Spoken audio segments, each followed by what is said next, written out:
Desde o mundo da esquerda, do nacionalismo, do progresismo, sempre se pensou de que éramos como omnipotentes, como se a cultura sempre fora nosa, o noso territorio ideal.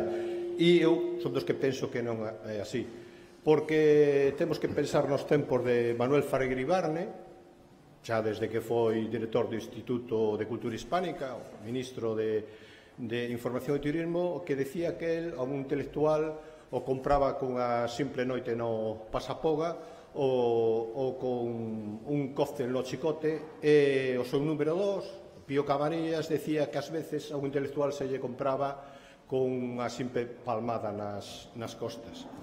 E Fraga chegou a Galicia, e ben sabemos como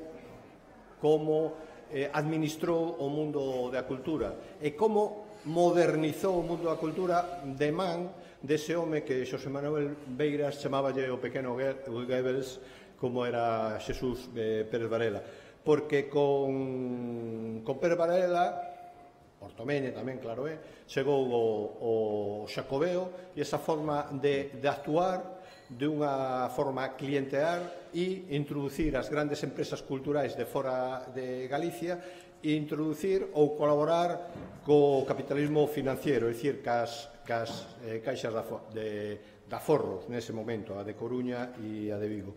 E a esquerda, o nacionalismo e o progresismo temos a referencia do tempo do bipartito, con súas luces e sombras. Marcos ten estudiado ese tempo, pero hai que recordar que no bipartito se cometeron grandes acertos, pero se cometeron tamén moitos erros, non? Por exemplo, caer no clientelismo, con aquel fracasado A Cultura Circula, tamén o fracaso na xestión do Centro Galego de Arte Contemporáneo, a non implementación de medidas reais sobre a memoria histórica e, sobre todas as cousas, a nula xestión, o fracaso na xestión da cidade da cultura. Este local, o Café Moderno, este templo Pontevedres da Cultura, con el tamén se pode contar un pouco o que a cultura de Galicia, porque para estudiar a cultura actual e a que ven, hai que facer tamén historia de a cultura.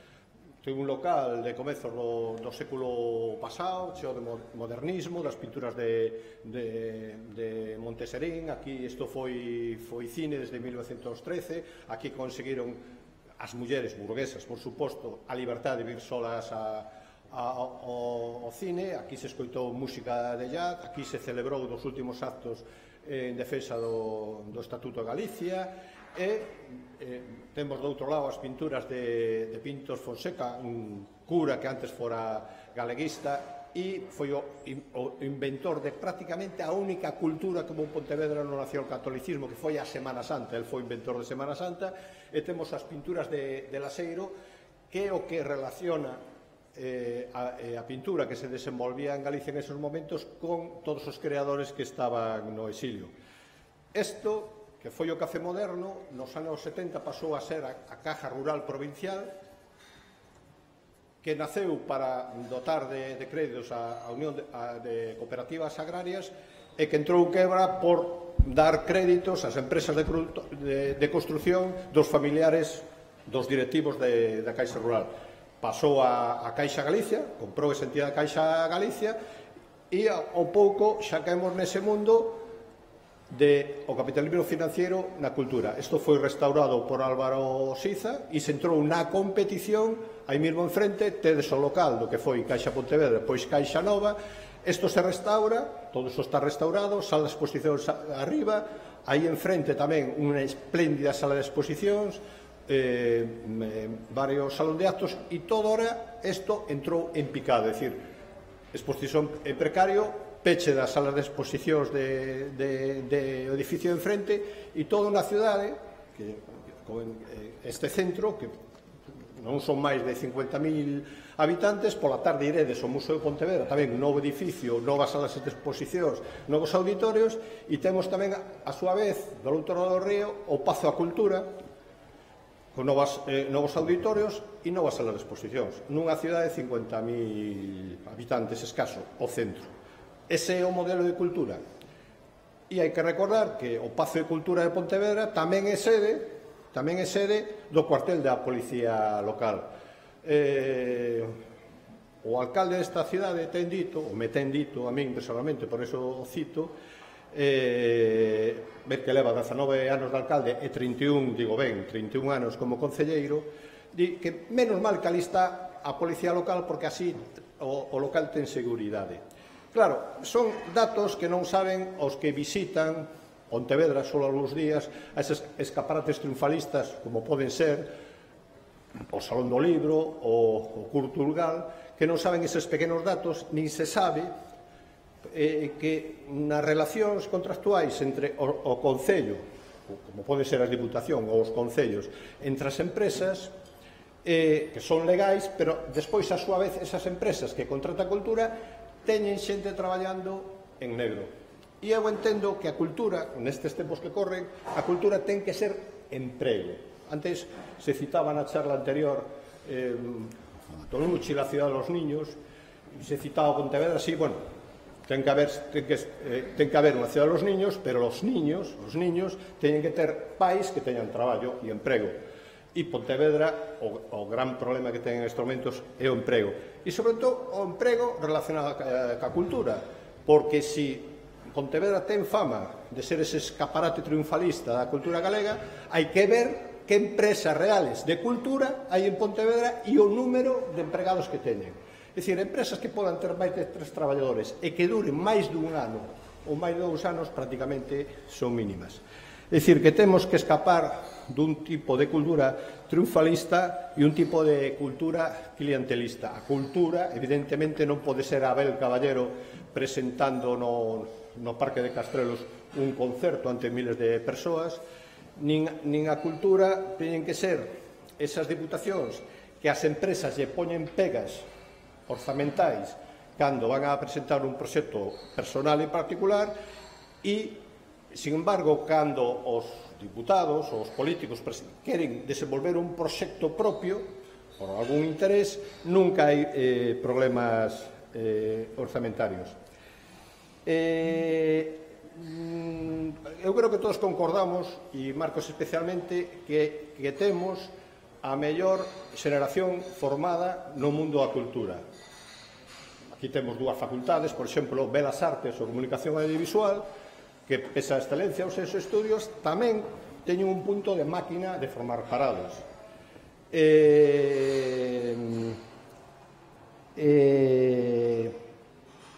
Entón, ás veces se fala de a industria cultural galega. É un concepto criticado por algunhas persoas que entenden máis ben que hai un complexo institucional cultural galego, pero que despois non se corresponde ca realidade de traballo e ca realidade de emprego. Fálase de que estamos en crisis, ou que hubo a crisis en 2008, pero realmente a cultura galega, a crisis é moito anterior. Porque, se non se entende que toda esa xente que se foi formando como xestor cultural, como editor, como cineasta, como fotógrafo tal, a inmensa maioría tuvo que marchar do país para traballar na cultura. Son reflexións que fago, tamén son preguntas, tamén son insistencias que penso que Marcos nos pode resolver desde a excelencia, é dicir, ele dos poucos con gran formación que non tuvo que marchar do país polo agora. Ten estudiado o mundo da cultura polo miúdo. É un galego de 1970, licenciado en Económicas, doctorado en Antropoloxía, estudios de urbanismo, xestión cultural. Ten traballado no Concello de Ferrol, estuvo na xerencia da Asociación de Actores e Actrices de Galicia, colaborador da Fundación Galicia Emigración, apostou no seu traballo privados polo cooperativismo e consultor de proxectos, docente do curso de posgrado da Universidade de Santiago que forma xestores culturales é membro do Consello da Cultura Galega, tamén da Fundación dos Premios da Crítica, e tuvo estadías reais no estranxeiro, en Colombia, Portugal e Escocia. E ten un proxecto persoal de creación cultural que se chama Ben Curiosa. Pois esperemos que a súa charla sea ben curiosa e os deixo. Moi ben.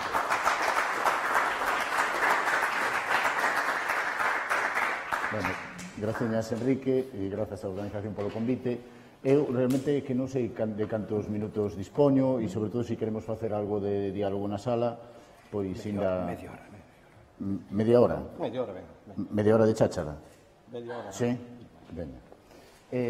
Bueno, pois entón vou intentar facer algo que para min é extremadamente complicado porque tendo a divagar e a especular, entón que é intentar ser sintético. E vamos a falar de algo que un espacio como En Marea, tan rico en culturas políticas, pois vamos a falar de todo o contrario. Vamos a falar das políticas culturais. Primeiro, tocando un pouco o marco conceptual. Esta é a forma millor academicista para desincentivar unha audiencia, que é empezar con definicións. Pero vou non facer, o sea, a tortura de 2 diapos nada máis, porque me gustaría fixar 2 conceptos. Por unha parte, que a cultura é un dos termos máis polisémicos que existe, non? Di un profesor meu da Universidade de Valencia, eu creo que entrou en Google ou algo así e que, por lo menos en español, era o termo que máis acepcións tiña. Pero, bueno, a min podeme valer unhas ou outras, eu quedome ca definición da UNESCO que fixou en México en 1982, que di que en su sentido máis amplio la cultura puede considerarse actualmente como el conjunto de rasgos distintivos espirituales y materiales, intelectuales y afectivos que caracterizan una sociedad o a un grupo social. Ella engloba, además de las artes y las letras, los modos de vida, los derechos fundamentales del ser humano, los sistemas de valores y las creencias. Bueno, isto xa nos informa de algo, o sea, isto chamanlle definición antropolóxica de cultura frente ás definicións sociolóxicas ou disciplinares que fundamentalmente se centran nas artes. É dicir, esta definición excede con moito o mundo das artes para falar pois, de todo isto, de todo o sistema de creencias, das formas de vida, etc. E é que a cultura, nas diferentes declaracións e tratados internacionais desde os anos 50, digamos, tuvo unha certa tentación imperialista, cada vez foi copando terreos máis amplos, reclamando para sí terreos máis amplos e intentando desdibuxar esas fronteiras que a limitaban, digamos, dentro do mundo das disciplinas artísticas. Depois, que a política, vos sabedelo moito mellor que a min, pero vou lembrar aquí unha definición calquera, váleme casi calquera, unha práctica ou actividade colectiva que os membros de unha comunidade llevan a cabo. La finalidad de esta actividad es regular conflictos entre grupos y su resultado es la adopción de decisiones que obligan, por la fuerza, si es preciso, a los miembros de la comunidad. Bueno, eu aquí quedaríame ca idea da regulación de conflictos e que, principalmente, trasladarvos que a política cultural ou as políticas culturais tamén implican conflicto. É dicir, a veces, vou comentar agora, a veces parece que queda a marxe do debate político. Hai políticas culturais que benefician a determinados sectores de poboación en detrimento de outros. E parece que non hai debate social respecto disto, porque a cultura queda nunha especie de limbo que vamos a mencionar agora, que o limbo isto que en Italia le chaman o buonismo, non? Que se sobreentende, como non hai un debate de fondo, con coñecemento de causa real, e non se toman en serio a cultura como unha parte central da acción do Estado, digamos, se deixa nunha especie de limbo onde se presupón que a cultura é boa de seu, que se supón que as políticas culturais, pois, en principio son boas, porque contribúen, pois, á formación da poboación, se lle presupón un estado de bondade, xa digo, de seu, que no fondo é un exercicio de nugalla, o sea, é nugalla intelectual. É non aplicarlle, digamos, os mecanismos de avaliación que se lle aplica a calquera outra política, a política sanitaria, a política educativa, etc., que é o que eu entendo que se debera facer. Vou poñer un exemplo para mostrar que a política cultural non é neutra ni necesariamente boa, que é o do Festival da Ópera de Salzburgo. Hai un libro, Musas e Mercados, que eu recomendo, que aparte non estaba publicado en español, pero si en galego en Laio Vento, eu creo, onde dous economistas da cultura, Bruno Frei e non lembro o nome de pila, Pomeremme, fan unha análise comparativa de unha serie de eventos culturais. Entón, no caso do Festival da Ópera de Salzburgo, eles analizan cal é a política do Estado, a política de prezos políticos, digamos, para atraer a poboación á ópera, para lograr que segmentos da poboación que nunca iban á ópera, que fosen. E entón, bueno, a cuestión é algo así, como que o custe total de montar unha ópera, con todo, co seu traballo actoral, que a súa creación, que a súa escenografía, etc., é X. Para, digamos que a prezos de mercado, as entradas permitisen financiar íntegramente o custe desa ópera, debera custar, imaginemos que fagan 10 representacións, pois, e que o patio de butacas este cheo, deberan costar 150 euros cada entrada. O Estado subvenciona isto e finalmente queda entre 35 e 60, poñamos, dependendo das zonas. Ao cabo de X anos, se descubre que non mudou en absoluto quen son as persoas que asisten á ópera. Co cal, como ben sabemos, fundamentalmente, quen paga impostos nun país son as clases medias e medias baixas. O que sucedeu é que aquela xente que vai, que fundamentalmente que vai á ópera, que fundamentalmente son xente de clase alta ou media alta e con altos niveis educativos, digamos, as clases baixas están financiando o seu ocio as clases altas. Por lo tanto, é regresivo fiscalmente e hai unha detracción de rentas de abaixo arriba. Entón, isto, pois, como un simple exemplo, para que vexades que, oye, se cadra convén ter algún tipo de análise crítica sobre como se fai cultura, e sobre, en fin, a natureza das políticas culturais. Aí poño un apunte simplemente que a mí me parece absolutamente central, de libro e básico, que debemos identificar claramente con que poboación queremos traballar ou a quen queremos priorizar.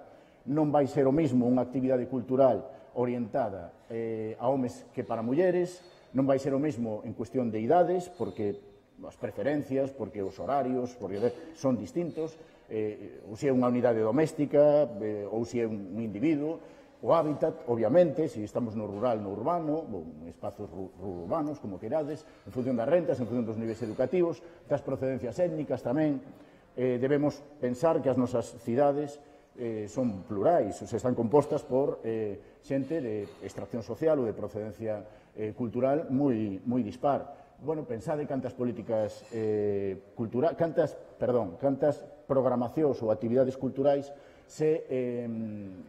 se realizan nas nosas cidades orientadas, pois, por exemplo, á poboación xitana, non? Quero dicir, unha comunidade que é parte de nós, iba a dicir, leva vivindo con nós, non é certo, son nós tamén, canto se fai por eles, canto nos anos en que houbo este boom da inmigración, cantas políticas culturais iban dirixidas aos colectivos inmigrantes, non? A partir dos seus referentes culturais. Pois moi escasas, non? Ou prácticamente nulas. Bueno, pois, isto debémoslo ter presente. Quería facer, a continuación, digamos, despois deste pequenísimo marco conceptual, un repaso meteórico, fulgurante pola historia das políticas culturais. E vai ser unha caricatura, pero digamos que os historiadores das políticas culturais fundamentalmente dividen entre dous grandes períodos. Antes da Segunda Guerra Mundial, moitos din que non existen políticas culturais de seu ata despois da Segunda Guerra Mundial. Algunhas, digamos, por decir algo, digamos, por intentar resumir séculos da acción dos poderes no campo cultural, vou decir apenas tres cousiñas.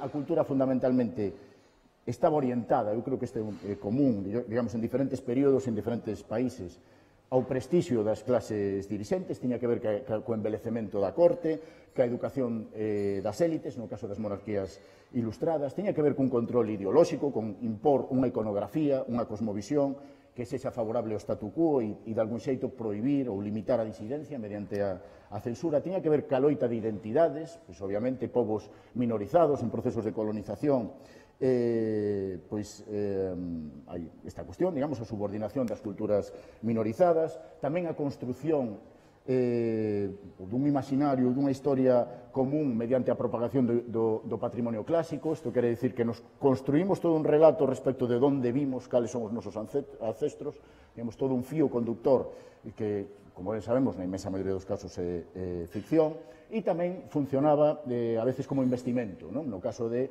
bueno, como un ben refuxio que aristócratas ou comerciantes no cal investían, non?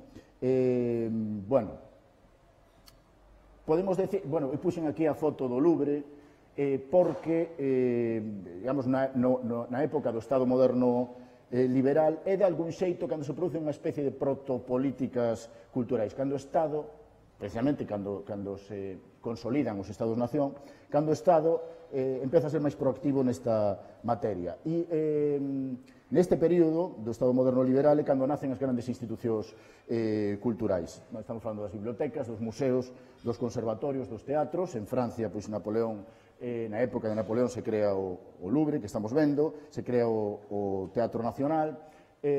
Bueno, non me vou deter, tiene máis cousiñas que tal, pero non me vou deter.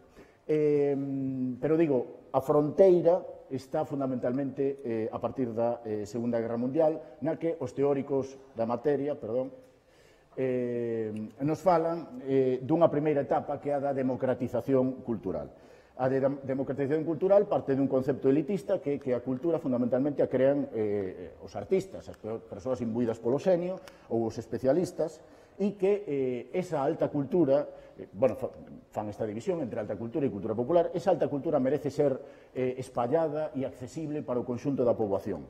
Entón, bueno, fundamentalmente se basea nisto e un pouco na educación artística. O que vai suceder, temos aquí esta figura que é André Malraux, que foi o primeiro ministro de Cultura que existiu en ningún país. O primeiro ministerio de Asuntos Culturais se chamaba Francia e o de Malraux, durou do 59 ao 69. Bueno, vai a ter unha política de creación de moitos contedores culturais nas cabeceiras regionais. Fundamentalmente con este obxectivo de facilitar o acceso ou achegar a alta cultura á poboación. Entón, ca creación destes diferentes contedores, destes diferentes espazos, tamén, de algún xeito, nace ou se desenvolve máis a figura do xestor cultural, a persoa que debe xestionar eses lugares. Este sería como o primeiro gran período e que podría comprender, aínda que todas estas etapas duran ata hoxe, se combinan uns enfoques con outros ata hoxe en día. Pero, digamos, en termos máis historiográficos, pois comprende desde o 45 ata os anos 70. O segundo gran período, digamos, nas políticas culturais, é o que se denomina de democracia cultural, xa non de democratización da cultura, sino de democracia cultural.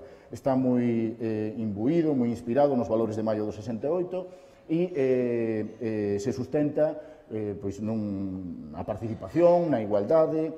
Aí é cando se fundamenta o concepto antropolóxico de cultura co que comezamos, o concepto que emprega a UNESCO desde fai 36 anos, se incorpora a cultura das minorías e dos colectivos desfavorecidos, se produce este cambio tan cacarexado, non? E tan cansino a veces, non? O sea, combatindo as consignas que dicía Quique antes, non?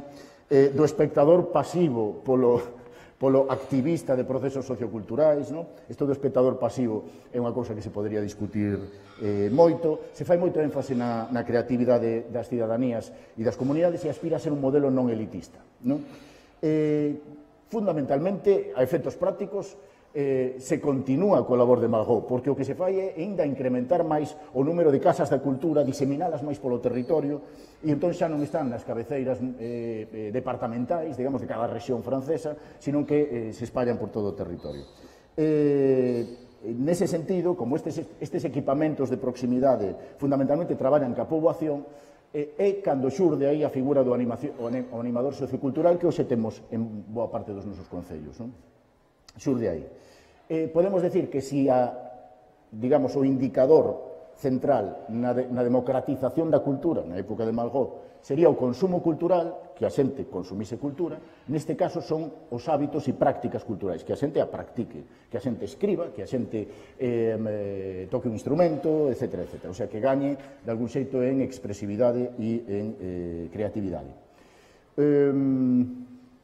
Que vos vou contar? O caso galego.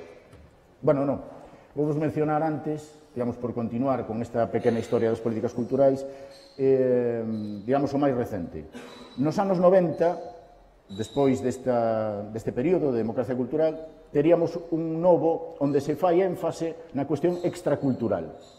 É dicir, en que medida a cultura pode ser unha boa ferramenta para o desenvolvemento dun territorio ou para a cohesión social dun territorio ou para a regeneración urbana ou territorial. Isto, digamos, a partir das sucesivas crises económicas que houve nos 90 é cando se impón un pouco este concepto, non? Da cultura cun enfoque instrumental, a cultura como recurso, o servizo de finalidades extraculturais. É aquí cando se poñen de moda conceptos como das industrias culturais e creativas. E o máis recente, digamos, o que temos da crise económica de 2008, un pouco antes para aquí, é o que está fundamentado en conceptos que eu creo que todavía en termos teóricos todavía non están moi asentados, que todo relativo ao procomún, todo o que ten que ver co crowd, co papel das multitudes. Por suposto, está absolutamente influído co impacto que as novas tecnoloxías, que a revolución digital tivo nas nosas vidas cotiás, e ten que ver tamén, de algún xeito, bueno, ca disolución da autoría, non? Da autoría individual na comunidade, e se produce certa desafección co Estado e se pon o acento na autoorganización colectiva, de algún xeito, non?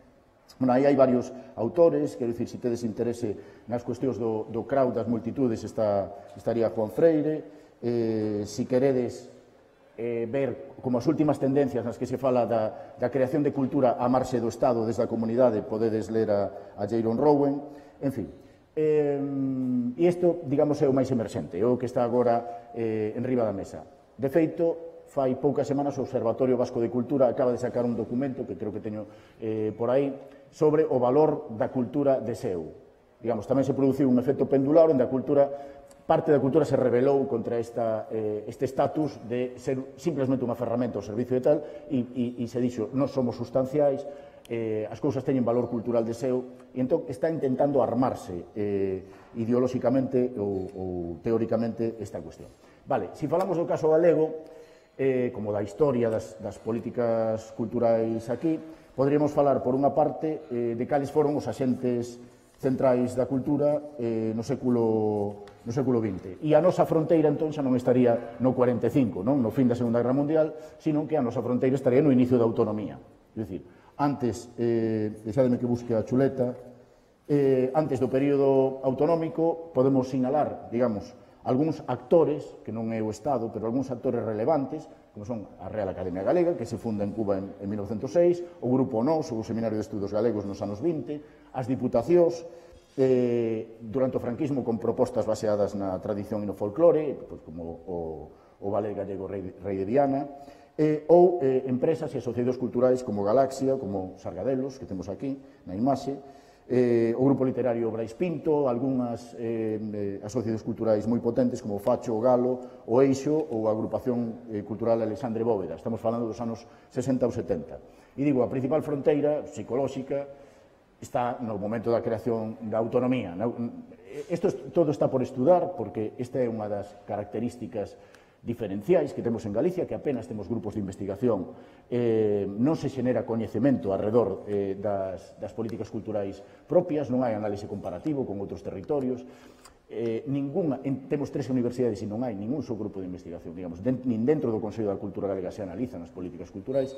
Ben, pois con esa carencia, digamos, con esa precariedade, francotiradores, como a min intentamos armar, ou como algúns amigos, intentamos facer pois unha pseudo historia do que foron as políticas culturais no período autonómico. Bueno, diríamos que nos anos 80 o que se produce é a construción de equipamentos, de casas de cultura, e se institucionaliza a cultura. Do mesmo xeito que medra o Estado, medran as plantillas dos concellos, nacen as comunidades autónomas, etc., aquí tamén se vai producir algo semellante. E na medida en que medran os orzamentos e medran o cadro de persoal dos concellos, tamén vai a contratarse persoal funcionario dedicado á cultura. Nos 80 tamén é cando se crea o Consello da Cultura Galega, cando se crea a Radio Televisión de Galicia. Por lo tanto, serían como unhas políticas constitutivas, non? Nos anos 90, con Fraga, o que temos unha orientación máis patrimonial e máis cara aos grandes eventos e grandes espectáculos, e aí fundamentalmente está o Xacobeo, e moi orientado tamén a cultura ao servizo do turismo.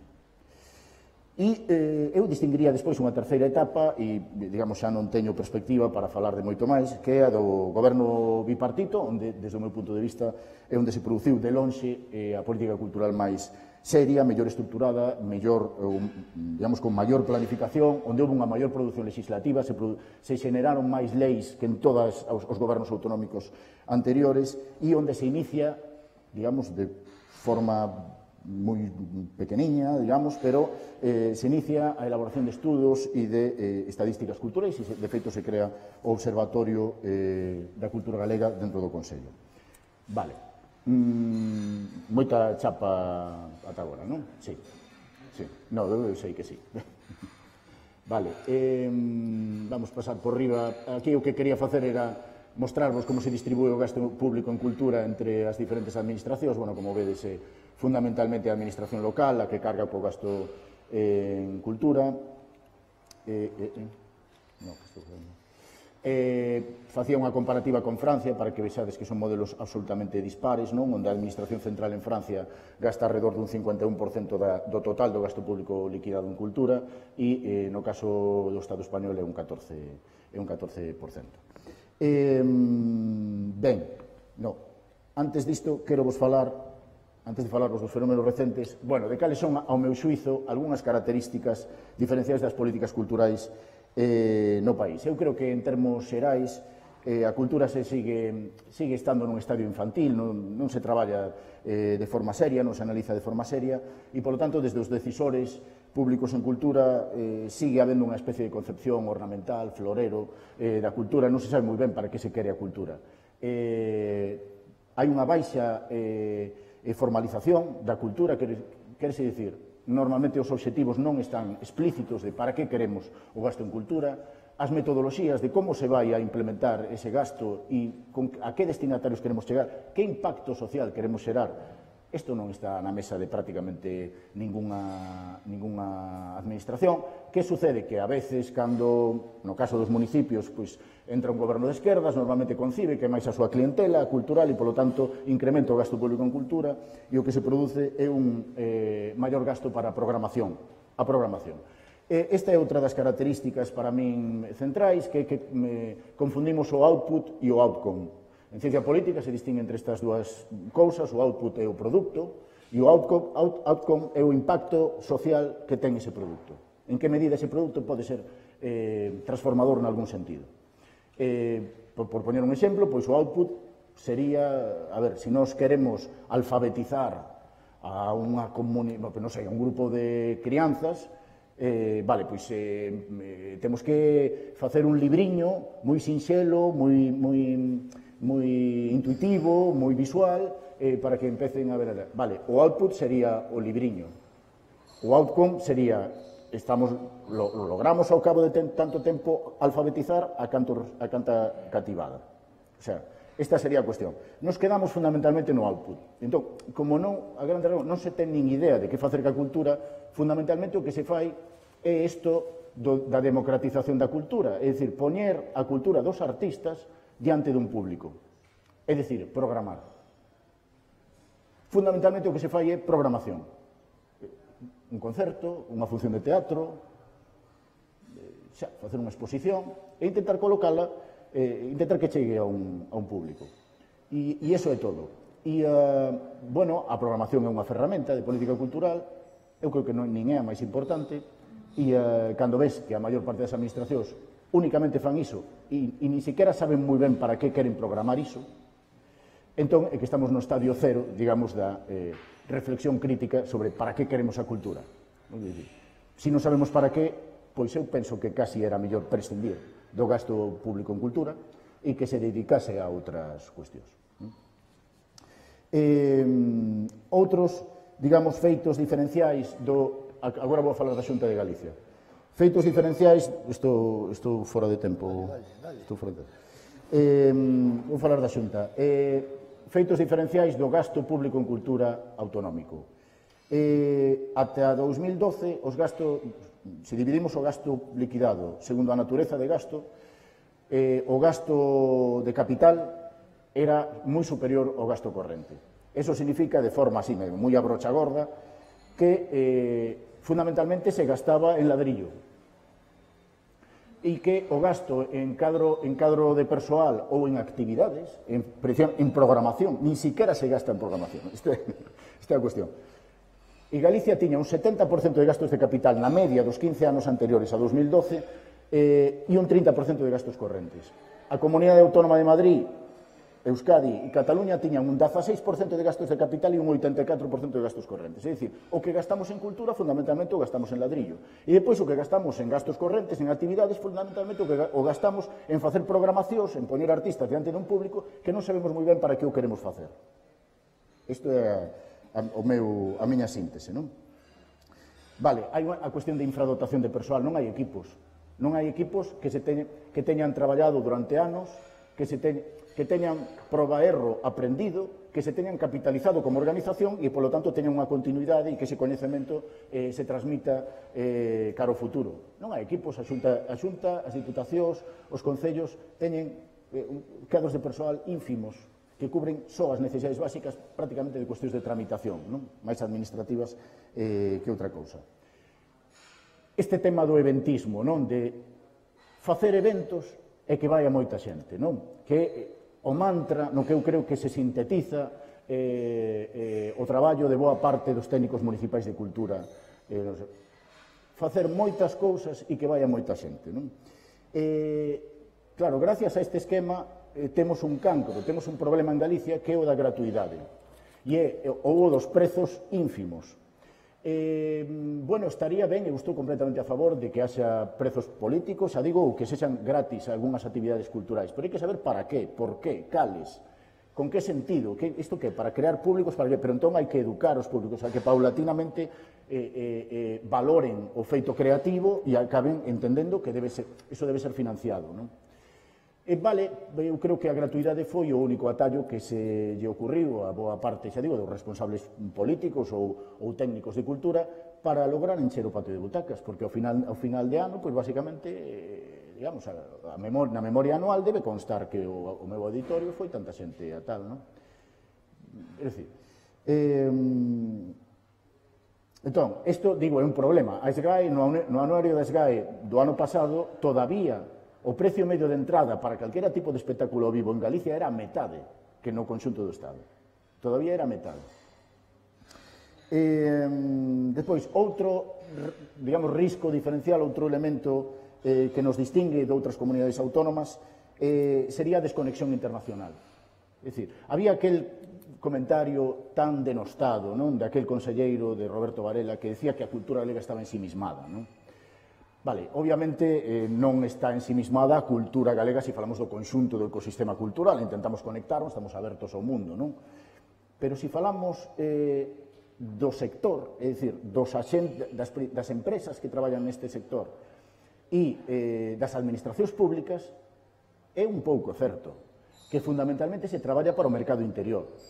Fundamentalmente. E fundamentalmente o que se producen son clientelas entre artistas, empresas e decisores públicos ou técnicos municipais. E ese é un circuito pechado. Aquí é onde podemos identificar quen son os destinatarios reais da política. Non é a cidadanía. Se fose a cidadanía, deberemos comezar a analizar cal é o perfil das persoas que de algún xeito están fidelizadas ou consumen cultura, teñen hábitos culturales, para empezar a traballar cos que están fora dese perímetro, con estrategias para como chegar a eles e como seducilos, bueno, cuestións de educación social, non?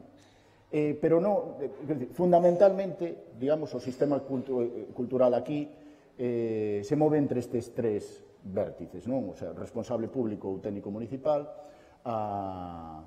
o colectivo de artistas e as empresas culturais, que algunhas delas, bueno, pobriñas, digamos, na inmensa maioría das empresas culturais, o tecido que temos está absolutamente atomizado, non temos empresas culturais de tamaño intermedio apenas, e iso é un hándicap enorme para a nosa cultura, para a reproducción da nosa cultura e para o posicionamento cara ao futuro. Temos, digamos, empresas de unha a dúas persoas, e esta atomización se intensificou durante a crise. Tiñamos un 92% de empresas de 0 a 5 empregados. Agora temos un 94,4%.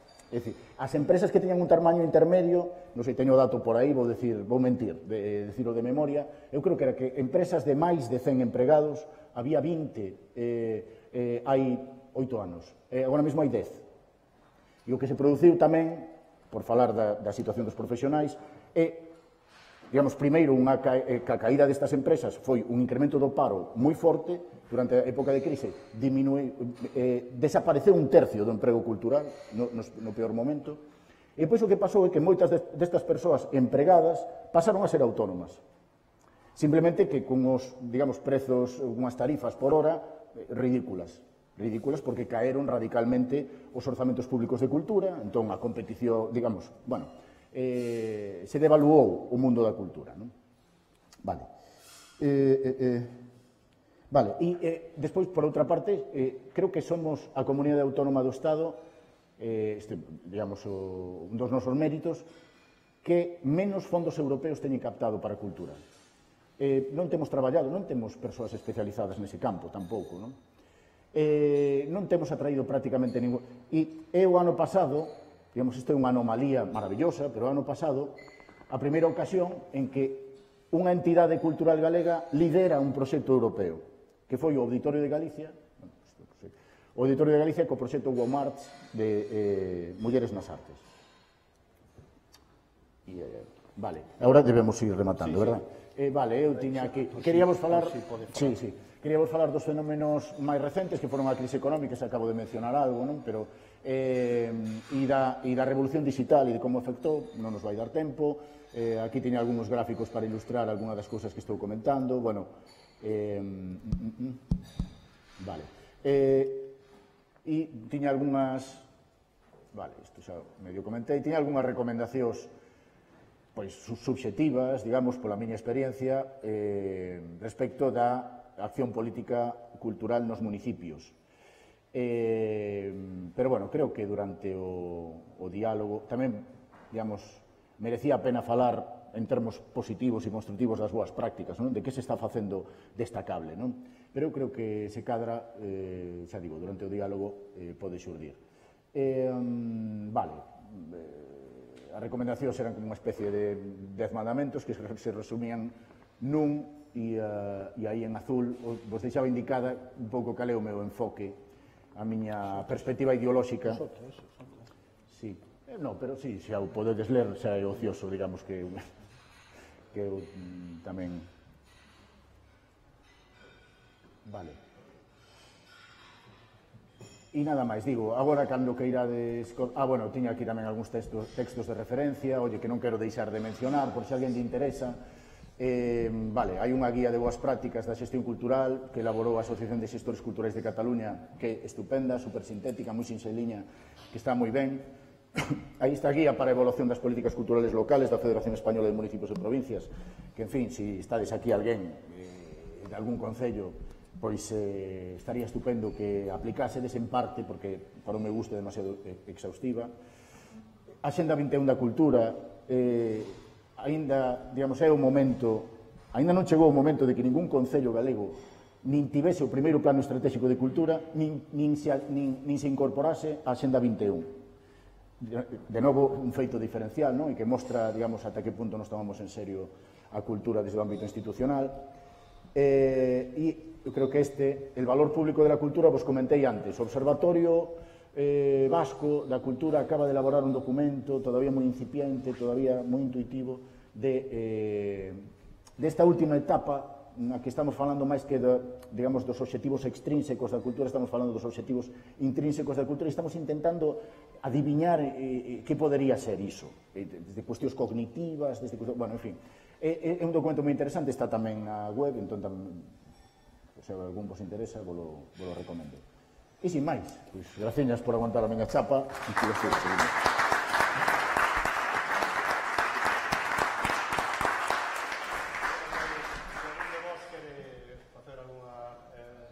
Pregunta, pois, ten.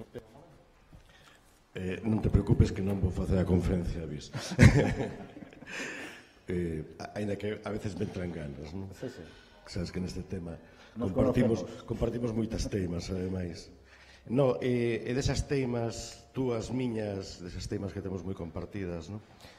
E que foron saindo maiormente no teu discurso, a min gustaríame subliñar 3 conceptos, que decir, para min sería fantástico se de aquí, onde estamos xente que traballamos no ámbito local, non? No ámbito da política local, saíamos todas con 3 conceptos na cabeza, non? E por iso vou me permitir subliñalos, non?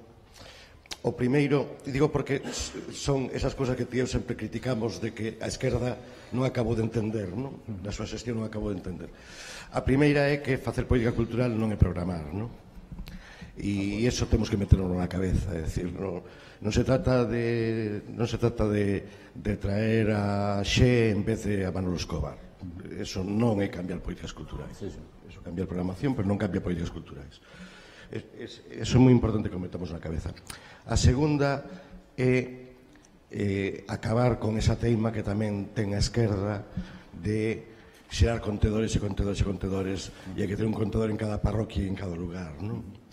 Porque iso ten que ver coa visión que se ten en xeral da cultura dentro da política. É dicir, a cultura nun concello é unha concellería, é un departamento que ten un orzamento máis ou menos exiguo e, como ben sinalabas ti, unha falta absoluta de dotación de equipos, non? Eso é o concepto, por tanto, eso corresponde con que hasa tamén contedores, igual que hai un compartimento dentro do concello, ten que haber compartimentos nos que desenvolver a cultura. No, ligado un pouco co que era a primeira mesa, hai que meterse na cabeza que todos os espazos son espazos culturais. Non necesitamos espazos para a cultura, necesitamos que os espazos sexan espazos aproveitados para a cultura e utilizados culturalmente nun sentido moi amplo. A terceira é a de make things happen, let things happen, non? Que non se trata de que ti promovas a acción cultural, se trata de que ti fomentes que a cultura suceda. Se trata de que a cultura que hai en cada unha das cidades, en cada un dos concellos, en cada un dos barrios, teña forma de expresarse, manifestarse, desenvolverse, entendida a cultura como proceso de creación, non? De creación e de mostrarse esa creación. Entonces, deixemos que as cousas sucedan, fomentemos que as cousas sucedan, simplemente, non? Sin moita máis intervención. Esa, por último, e para acabar, a cultura non son números. É dicir, a min provócame verdadeira urticaria cada vez que vexo, incluso aí onde gobernamos, onde gobernan alternativas de esquerda e alternativas transformadoras, as memorias basadas en nas festas 80.000 persoas asistiron aos concertos. Durante o ano pasaron por Auditorio de Galicia 40.000 persoas. Mentira, mentira. Os 40.000 máis os 80.000 son os meus 5.000 sempre. Son 5.000. Facer política cultural é chegar aos 100.000 da cidade. Chegar de alguma maneira ás 100.000 persoas da cidade. Non ter 5.000 persoas rotando para sumar despois un anuario con 140.000 asistentes a eventos culturais. Nada máis, grazas. Gracias.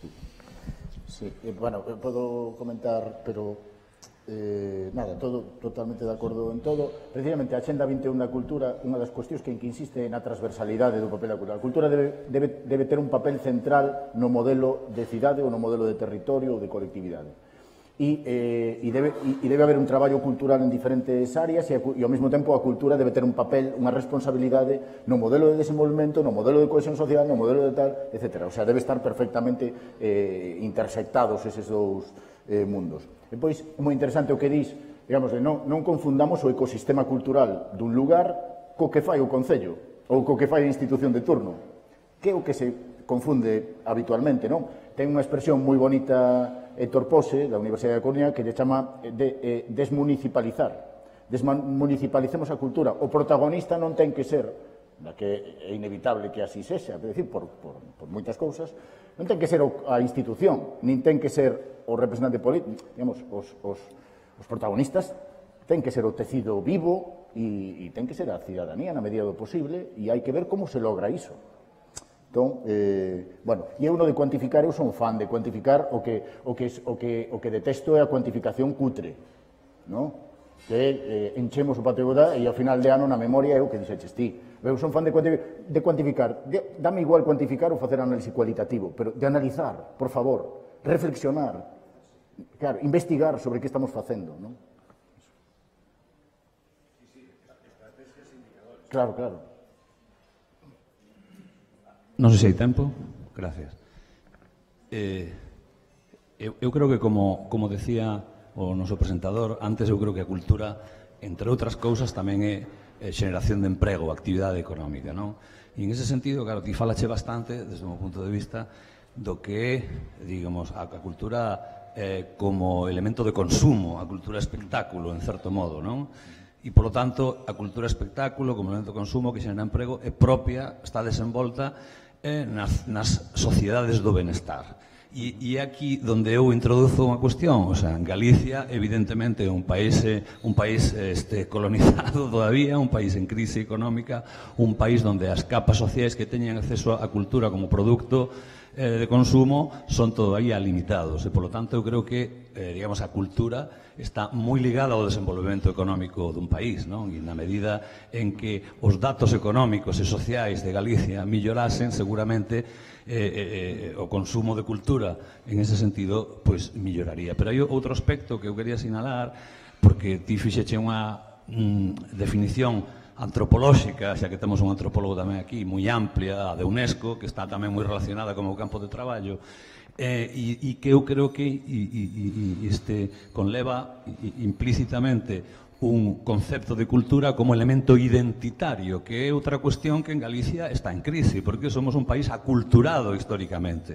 E, polo tanto, en ese sentido, na medida en que reforcemos a nosa identidade, reforzaremos tamén a nosa capacidade non só de consumir cultura, sino de producila, porque desde o meu punto de vista, recuperando a última intervención de Quique da vez anterior, volver a culturizar os campos, digamos, agrarios, non? Recuperar os usos, a agricultura tamén é un modo de cultura, me explico, é dicir, todas as turas, non? En definitiva, non? E, polo tanto, eu creo que ese sentido amplio hai que recuperar o país e, polo tanto, recuperaremos tamén, inevitablemente, as manifestacións espontáneas de cultura identitaria. Sí, sí. Mira, hai un estudio, bueno, máis que un estudio, sí, unha parte, desde a Universidade de Valencia, antes creo que mencionei a Pau Rosell, que eu son moi fan de Pau, e el traballa moito a escala europea e fan estudos comparados e, en fin, en redes de investigación, e el asegura que xa teñen demostrado que non é que haxa correlación entre a cultura e o desenvolvemento dun territorio, porque parecería intuitivamente lóxico, non? Ainda que eso sexa por como se chamaba, pirámide de Maslow, creo que era a pirámide de Maslow, que yo non creo nada en la pirámide de Maslow, pero, digamos, ainda que eso fose por iso, tal, vale, pero que eles din que non, que hai unha relación causal entre canta cultura hai un territorio e o desenvolvemento que hai, non ao revés, non é que se correlacionen, que, hombre, canto máis desenvolvido un territorio, pois parece que máis cultura, non. Si un goberno inviste en cultura, como a ver os economistas, o multiplicador, o multiplicador fai, digamos, o sea, contribúe moi activamente, digamos, máis que a media de investimento dun euro no conxunto da economía, e contribúe moito máis intensamente ao desenvolvemento. O sea, primeiro isto, que digamos, non sei exactamente como é esa investigación, non? Pero que falan de que hai unha relación causal entre gasto público en cultura e desenvolvemento dos territorios.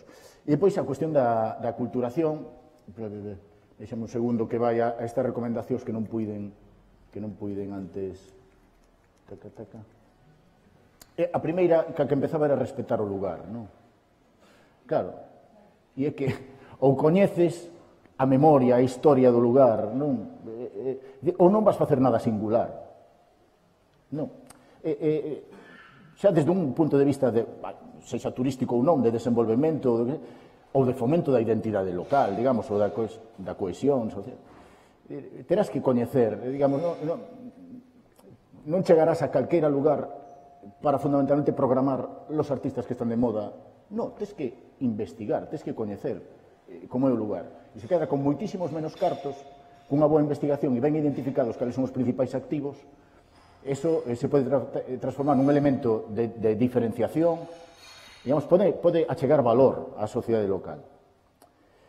En fin, o sea, quería simplemente que vises que era a primeira cousiña da que eu partía, non? Ola, moi breve. Hai dúas cousas que me parecen importantes e que sinalaron, vos dous sinalastes. Enrique falou do tema do emprego e creo que falou do diñeiro negro. Bueno, se non o dixo así, eu entendino. Unha das grandes falacias da cultura, da nosa microcultura, da nosa micropolítica cultural e da nosa realidade moi pequena, é que os grandes eventos dos que falaba Marcos agochan realidades de traballo en negro, e eu creo que iso é un tema que se cala moito e se fala pouco. Outro tema que me parece importante suliñar é a cuestión da gratuidade. A gratuidade non crea, penso que non crea xente crítica, non crea cuestionamento das cousas, crea seguimento cego. Agora mesmo, nesta contorna, seguramente, está habendo moita xente, números, ocos, de xente que está no Atlantic Fest, na Illa de Arousa, que simplemente van a un consumo de cultura. As institucións están dedicando diñeiro sen ese estudo previo do que fala o ponente. En realidade, toda esta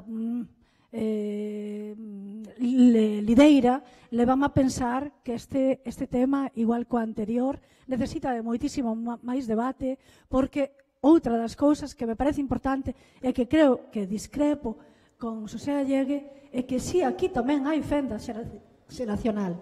Eu creo que unha persoa que teña agora 30 anos seguramente non compartirá o meu modelo, ou se é que o teño, de participación cultural ou de desenvolvemento cultural.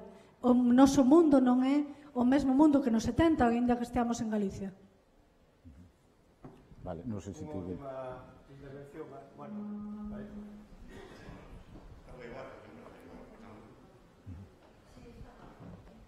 Sí.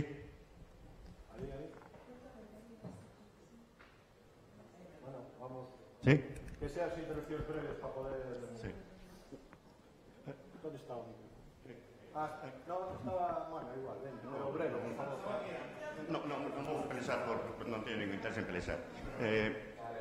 Marcos, o tema cultural, digamos, desde o punto de vista político, é un tema, digamos, tan bello como a historia da humanidade, non? E pode dar fenómenos tan contradictorios como a revolución cultural de China ou a política cultural de François Mitterrand. É dicir, eu non comparto ninguna das dúas, non? Penso, e non sei se estás de acordo, que o problema non é ni levar a cultura ao pobo, ni crear infraestructuras miles, sino que debe elevar o nivel cultural para que a xente, aparte de invertir, elevar o nivel cultural. É dicir, a xente ten dereito, por exemplo, a disfrutar de Mozart ou a disfrutar de Shakespeare. Por que digo Mozart e Shakespeare? Porque foron dous artistas que se entenderon a cultura así.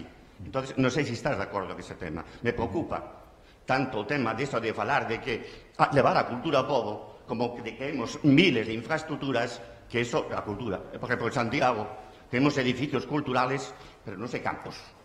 Se os vas a ver, están baleiros. É dicir, entón, o problema é outro. Non sei se está de acordo. Eu que fago, contes? Que fan entonces, por favor? Vale. Pasar aí, por favor, as intervencións máis breves. E só va haber unha contestación máis e xa fecho. Si, non sei. No, aí. Vamos por organización. Hola, bons días. Mira, eu, centrando o tema da cultura nas disciplinas artísticas, diría que o que nos pasa aquí é que temos moito talento para pouco país. No sentido de que as disciplinas artísticas están a un nivel que a veces incluso resulta increíble, tanto no eido musical como literario como artístico en xeral, pero resulta que despois non hai unha capacidade de consumo E, sobre todo, eu creo que o problema está en que non temos país, no sentido que o goberno non é capaz de entender que hai unha cultura propia que se pode fomentar. E, por outro lado, ese consumo de bens culturales está en competencia con outras culturas, que non teñen por que ser opostas, nin contradictorias, nin ningún caso excluyentes, pero que sí está marxinando a cultura propia. Entón, eu quixera unha reflexión sobre ese talento que temos, a pesar de todo, que non ten unha receptividade por culpa das políticas culturais do goberno, claro. Gracias. Hola, bueno, en primeiro lugar felicitarche pola túa intervención, felicitarvos e dicir que, bueno, eu adícome á literatura, escribo e recito poesía, dicir que ás veces non fai falla demasiados medios sino ganas, espacios. Os poetas facémolo sempre de forma altruista, nos encanta. Cédenos o mellor colexios, teatros, en Chantada, en Santiago, facémolo así. Pagas por publicar, escribes artigos gratuitos, os pintores teñen que pagar por alugar unha sala, pero o feito é que é unha vocación. A cultura sempre molesta e sempre cuestiona, e por iso ás veces se invisibiliza, pero eu creo que sí é necesario seguir fomentándoa e tampouco centrarla na economía, que sí, tamén é necesaria, pero simplemente nas ganas, en apertura, e levala a rúa, o povo, non solamente nos teatros, non solamente nos museos, senón que este a pé de rúa, que todo o mundo teña acceso a un espectáculo de teatro, un espectáculo de arte, porque os que facemos isto, o facemos de corazón, non o facemos polo diñeiro, non nos vendemos. É a miña experiencia. Gracias.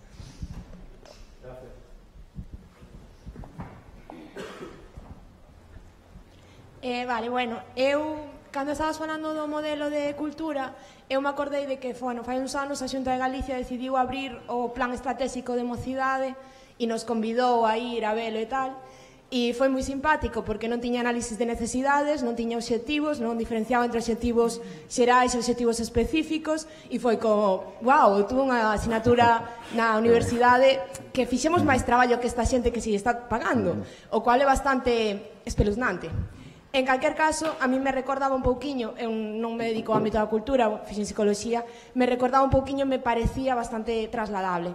Entonces, a mí o que me preocupa é que, o que eu entendo que o problema é que non hai un plan estratégico. E entonces tú decías unha reflexión que era interesante, que non ten que ser a institución quen faga ese plan, sino que ten que fomentar, o sea, non ten que ser a institución quen faga a cultura. Vale, o problema é que se nas universidades, eu di unha optativa, quero dicir, non tiña obligación de facelo. A miña irmá está estudando historia, e non deu en todos estes anos, o que está dando son datos. Tú decías, non hai nunha equipa de investigación, é certo, non lle están ensinando a facer presentacións, a facer análisis de patrimonio, quero dicir, eu falo con ela estas cousas, non está tendo esa formación. O ano que ven vai ter unha asignatura de patrimonio en cuarto de carreira, que tamén é optativa, co cual, se nin sequera na Universidade de Historia están ensinando rapaces a facer plans estratégicos de cultura, como é posible que a sociedade opte por facer eso de maneira innata, por así decirlo, ou quer dicir, sin espontánea? Quer dicir, hai un problema aí. Quen vai a fomentar que as persoas aprendamos a facer modelos estratégicos si ninguén os está desenvolvendo? Non sei se ten sentido o que acabo de preguntar. Sí. Vale. Bueno, falamos, digamos que non se sinta respondido, que me disculpe, porque se cadra non tomei nota ben e podémoslo comentar a saída se tedes interese, non? Bueno, digamos, por ir un pouco por orden, se falaba do diñeiro negro na cultura, non? Non sei se me escoita, sí. Do diñeiro negro e claro, é un pouco paradóxico, porque o sector da cultura parece que está inzado de rojos, non? E parece que é un sector especialmente afín para a esquerda, e, sin embargo, en termos de mercado laboral, é o máis neoliberal que poida existir na sociedade, no conxunto da economía. O sea, está absolutamente desregulado. Intentouse, digamos, ali onde se logran sindicar un pouco, que no mundo dos actores, actrices, directores, técnicos de escena, intentaron chegar a un convenio colectivo, por decirlo así, cunhas tarifas mínimas de hora do precio do traballo dun actor, dunha actriz, pero chegou a crise, o sea, lograron chegar a facer o documento, pero chegou a crise e saiu, reventou. O sea, hai, precisamente polo que comentaba a compañeira poeta, hai moitísimas persoas que fan cultura por amor, por paixón, ten un componente vocacional central, de realización persoal, moito máis alá casi que de sustento ou modo de vida, non? En moitos casos. Entón, é moi frecuente, digamos, que persoas que son artistas, fundamentalmente, digamos, teñan un traballo alimenticio e reciban algúns ingresos complementarios, si é que reciben, si é que non lles custa, si é que non acaban pagando a súa autoedición, algúns ingresos complementarios, pero isto fai que haxa unha competición, digamos, se nos poñemos en plan teoría económica, non? No marco da teoría económica, hai unha competición tan grande a baixa polos salarios, hai tanta xente que está disposta a traballar gratis ou incluso a pagar por poder facer cultura, que é moi difícil, digamos, que os salarios sexan dignos, non? Eso por unha parte, pero despois tamén hai moita xente na economía sumersida, economía mergullada, non sei exactamente como, pero claro, é máis correcto, non? Pero moita xente que vai a tocar a un bar e que cobra un sobre ou billete e non hai ningún tipo de fiscalización nin de seguimento deses cartos, non? Entón, bueno, é un sector difícil, xa digo, que en termos laborais me parece o máis neoliberal e o máis desregulado, o máis cruel, non? Depois, non sei xa exactamente por qué, tiña aquí anotado que para min unha das claves é partir, digamos, das políticas culturales é partir de diagnósticos, non sei, algo que dixeste, pero, bueno, me parece que é unha cuestión básica, elemental, e que non se fai, na maior parte dos casos, por descoñecemento. Vale. Eu creo que o destinatario das políticas culturales debe ser o conxunto da cidadanía, pero este conxunto da cidadanía que é? Pois iso é como falar da xente. Que é a xente? Bueno, hai unhas técnicas para segmentar, para diferenciar, en función dunha serie de cousas. Bueno, eu creo que deberá ser a poboación. Vale, nesta cuestión, non sei quen comentou a cuestión do talento, de canto talento temos no país, sempre é unha desas frases, o sea, na que eu, obviamente, adoro aos meus compañeiras e compañeros artistas, pero é unha desas frases que me sona ao que decía aquí, que desas consignas que repetimos, e que ten un punto de chauvinismo, de non sei se temos tanto talento no país, o sea, temos talento, sí, pero normal, non somos mejores que os asturianos, ni que os portugueses, ni que, o sea, temos o que temos e está moi ben telo, non? Pero é verdad que despois fallan todo o aparataxe da política, non? O talento que temos, despois non o poñemos en valor, non traballamos con ele axeitadamente, non axudamos a crear públicos que ao mesmo tempo, en fin, que contribúan a que haxa aí un mercado cultural mínimamente vizoso, non? Non só, o sea, non quero parecer economicista, pero bueno, simplemente puntualizar esta cousa, porque sí que son desas frases que escoitas tal, o enorme talento que temos no país, e é como, bueno, non sei se temos tanto. O sea, temos o que temos e non pasa nada, e hai que recoñecerse como un ECAS na súa dimensión e as súas tal. E a compañera que me falaba do plan estratégico, pois non me deben explicar ben, porque non pretendía en ningún momento que, digamos, que a sociedade se encargue de facer plans estratégicos, non?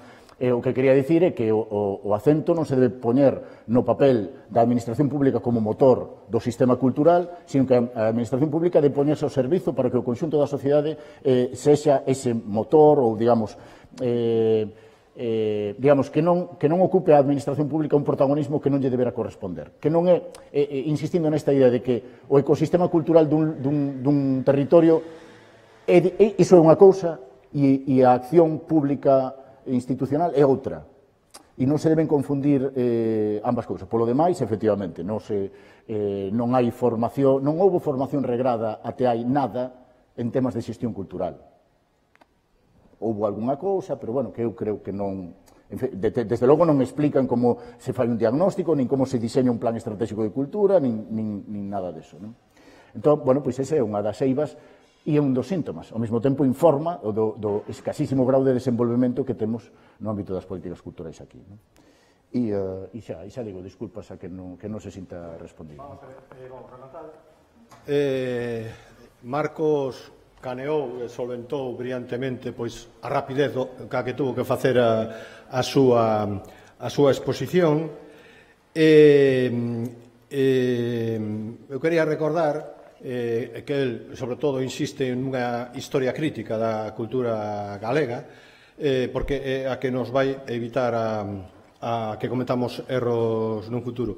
E eu sei que el estudou a etapa da Dirección Xeral de Luís Álvarez Pousa, en que a valora positivamente, e eu, como síntoma e como anécdota, quizáis, lín, eu creo que esta semana aínda, de que foi director xeral de Cultura da Xunta de Galicia e cando veu a súa liquidación de Historia Laboral deuse conta que a Xunta non cotizara por ele como director xeral, que é un síntoma anunciado pois de como o sector está vivindo a crisis, insisto, non é unha crisis de 2008, é unha crisis anterior, porque en estes momentos hai persoas maiores de 75 anos que estiveron moi implicadas casi de forma militante coa cultura, que están vivindo realmente situacións personais dramáticas, verdadeiramente dramáticas, porque non tuveron as cotizacións suficientes e tal. E neste mercado actual da cultura, onde a lei de contratos dos concellos, etcétera, etcétera, a algúns lles obliga por o réximen de autónomos, etcétera, etcétera, pois hai que pensar que o futuro tamén, se non cambian as cousas, para moitos dos actores da cultura vai a ser complicados en términos de emprego, porque insisto que a cultura ten que ser cultura, pero sobre todo ten que ser emprego e emprego de calidade. Decías, para resumir xa, que ás veces os políticos, os concelleiros, os diputados provinciais, prácticamente de todo signo político, hai que decir claramente da esquerda, fan cousas para que vaya moita xente. Pero sobre todo nas cidades ou nas vilas onde chegan os medios de comunicación, ás veces fan cousas simplemente pensando para que salgan moito na prensa. Os que estamos aquí, os homes e mulleres que posiblemente vadades a ser con concelleiros, concelleiras e alcaldes, eu penso que é unhas cousas que temos que cambiar para que a cultura sea unha cultura con mayúsculas e sea unha cultura de calidade e que cree emprego. Moitas gracias a todos e a tarde continuamos.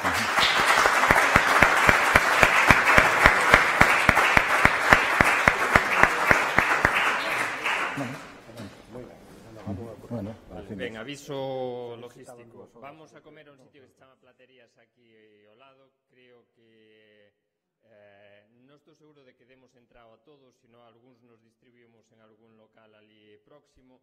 Ás 4 empeza a visita no Museo de Pontevedra, edificio 6º. A visita está acordada, temos guía, e en ese sentido é importante ser puntuais. E ás 5 volvemos a estar de volta. De novo, vamos a intentar ser puntuais para non roubarlle tempo aos ponentes. Moitas gracias.